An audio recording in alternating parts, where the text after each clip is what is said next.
بسم اللہ الرحمن الرحیم نحمدہ و نصلی علی رسولہ الکریم اما بعد۔ آج کا عنوان ہے قربانی کی ضرورت اور اس کی اہمیت۔ محترم ناظرین کرام، عید الاضحیٰ کے معنی قربانی کی خوشی کے ہیں۔ شریعت کی اصطلاح میں صاحب نصاب آدمی کا قربانی کے دنوں میں قربانی کے قابل جانور کو ذبح کر کے اللہ کی خوشنودی حاصل کرنے کو قربانی کہتے ہیں۔ شریعت محمدیہ میں قربانی کی اصل اللہ تبارک و تعالیٰ کا حکم ہے، اور ابتدا حضرت ابراہیم و حضرت اسماعیل علیہ السلام کا وہ مشہور واقعہ ہے جس میں اللہ تعالیٰ نے حضرت ابراہیم علیہ السلام کا سخت امتحان لیا تھا کہ وہ اپنے فرزند حضرت اسماعیل علیہ السلام کو جو 86 سال کی عمر میں حضرت حاجرہ کے بطن سے بڑی آہوزاری اور درخواست و التجا کے بعد پیدا ہوا تھا، اللہ کے خوشنودی کے لیے ذبح کرے۔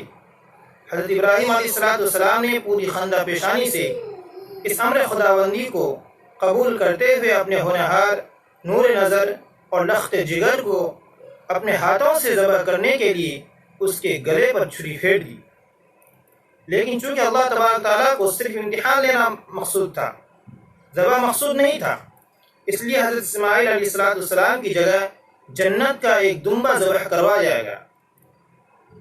اللہ تبارک تعالیٰ کو حضرت ابراہیم علیہ السلام کی اطاعت و بندگی اس قدر پسند آئی کہ اس کو امت محمدیہ میں ہمیشہ کے لیے جاری اور ساری فرما دیا۔ اسلام کا یہ عالمی جشن صرف موج و مستی اور اظہار خوشی کا نام نہیں ہے، بلکہ سب سے پہلے اللہ کی بارگاہ میں شکرانے کے طور پر 2 رکعت نماز ادا کرنی ہے، کیونکہ انسان عام طور پر موج و مستی کے وقت اپنے حدود سے باہر نکل جاتا ہے اور اس خوشی میں اپنے کو وجود بخشنے والے خالق ہی کو بھول جاتا ہے۔ اس لیے اللہ تبارک تعالیٰ نے سب سے پہلے اپنی یاد اور اپنے سامنے سر بسجود ہونے کو ضروری سمجھا۔ اس لیے قربانی سے پہلے 2 رکعت نماز پڑھنے کو واجب قرار دیا۔ قربانی اس بات کی غماز ہے کہ مال و دولت در حقیقت اللہ تبارک تعالیٰ ہی کے قبضے میں ہے، وہی اس کا حقیقی مالک ہے۔ انسان کو چونکہ اللہ تبارک تعالیٰ نے زمین پر اپنا نائب بنایا ہے، اس لیے اسے کسی قدر اختیار اور ملکیت عطا کر دی ہے۔ چنانچہ یہ انسان اسی ملکیت کی بنیاد پر اللہ کی مخلوقات سے نقل و حمل کا کام لیتا ہے اور اپنی غذا کے طور پر بھی استعمال کرتا ہے۔ بس اسی شکرانے کے طور پر 2 رکعت نماز واجب قرار دی گئی اور اللہ کو خوش کرنے کے لیے قربانی کو بھی ضروری قرار دیا گیا، تاکہ انسان کو اس بات کا احساس ہو کہ جس طرح وہ اپنے جسم و جان کا مالک نہیں ہے، اسی طرح اپنے مال و دولت کا بھی مالک نہیں ہے۔ حضرت زید بن ارقم رضی اللہ تعالیٰ عنہ سے روایت ہے کہ ایک مرتبہ صحابہ اکرام نے آپ صلی اللہ علیہ وسلم سے پوچھا کہ اللہ کے رسول، یہ قربانی کیا ہے؟ تو حضور صلی اللہ علیہ وسلم نے جواب دیا کہ یہ تمہارے باپ حضرت ابراہیم علیہ السلام کی سنت اور ان کا طریقہ ہے۔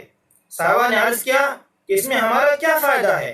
آپ صلی اللہ علیہ وسلم نے فرمایا کہ قربانی کے جانور کے ایک ایک بال کے بدلے میں نیکی ہے۔